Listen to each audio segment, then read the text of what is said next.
Hi friends, അസ്സലാമു അലൈക്കും. Welcome back to Misriya family vlog. ഇന്ന് ഞാനിവിടെ ഒരു തേങ്ങാച്ചോറിൻ്റെ റെസിപ്പി ആയിട്ടാണ് വന്നിരിക്കുന്നത്.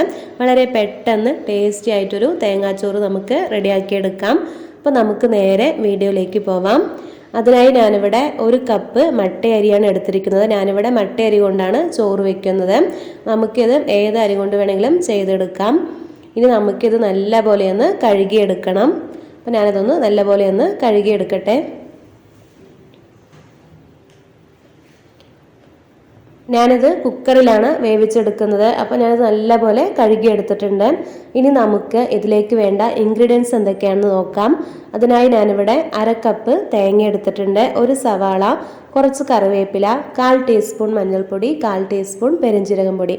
അപ്പോൾ ഇത്രയും ഇൻഗ്രീഡിയൻസ് നമ്മൾ നമ്മുടെ റൈസിലേക്ക് ചേർത്ത് കൊടുക്കണം.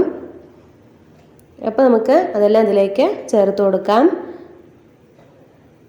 ഓരോ നാട്ടിലും ഓരോ ടേസ്റ്റിലായിരിക്കും തേങ്ങാച്ചോറ് റെഡിയാക്കി എടുക്കുക. ഞാനത് എൻ്റെ സ്റ്റൈലിൽ ഞാൻ ഉണ്ടാക്കുന്നതാണ്. അപ്പോൾ നിങ്ങൾ എങ്ങനെയാണ് റെഡിയാക്കി എടുക്കണമെന്ന് വെച്ചാൽ എനിക്ക് കമൻ്റായിട്ട് പറയണം. അപ്പോൾ ഞാനിത് ഫസ്റ്റ് ടൈമാണ് റെഡിയാക്കുന്നത്. ഞാനിതുവരെ കഴിച്ചിട്ടില്ല തേങ്ങാച്ചോറ്, ആദ്യമായിട്ട് ഉണ്ടാക്കുകയാണ്.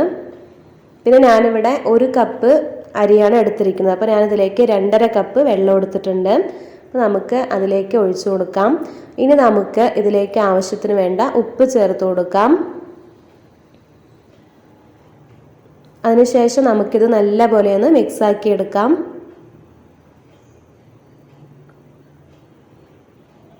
ഇനി നമുക്ക് ഇത് ഒന്ന് വേവിച്ചെടുക്കണം. അപ്പോൾ നമ്മൾ എടുക്കുന്ന കുക്കറിൻ്റെയും അരിയുടെയും അളവൊക്കെ അനുസരിച്ചിട്ടായിരിക്കും നമ്മുടെ റൈസിൻ്റെ വേവ്. ഞാനിവിടെ മട്ടയരിയാണ് എടുത്തിരിക്കുന്നത്.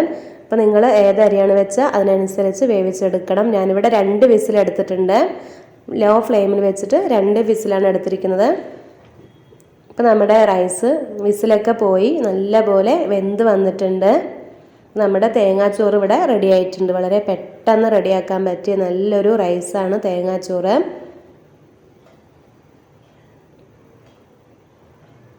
ഞാനിതിൻ്റെ കൂടെ തേങ്ങാച്ചോറിൻ്റെ കൂടെ കഴിക്കാൻ എടുത്തിരിക്കുന്നത് ബീഫാണ്, ബീഫ് കറിയാണ്. നമുക്ക് ചിക്കനോ മട്ടനോ ബീഫോ ഏതാണെങ്കിലും നല്ല ടേസ്റ്റ് തന്നെ ആയിരിക്കും. അപ്പോൾ എല്ലാവരും ഇതുപോലെ ഒന്ന് ട്രൈ ചെയ്ത് നോക്കണം. നിങ്ങൾക്ക് എല്ലാവർക്കും ഈ വീഡിയോ ഇഷ്ടമായാൽ ലൈക്ക് ചെയ്യാനും ഷെയർ ചെയ്യാനും കമൻറ്റ് ചെയ്യാനും ഒന്നും മറക്കരുത്. ആദ്യമായിട്ട് കാണുന്ന കൂട്ടുകാരുണ്ടെങ്കിൽ ഒന്ന് സബ്സ്ക്രൈബ് ചെയ്യണം. തൊട്ടടുത്തുള്ള ബെല്ലൈക്കൺ കൂടെ ഒന്ന് എനേബിൾ ചെയ്യണം. ഇത്ര നേരം എൻ്റെ വീഡിയോ കണ്ട എൻ്റെ എല്ലാ കൂട്ടുകാർക്കും ഒരുപാട് നന്ദി.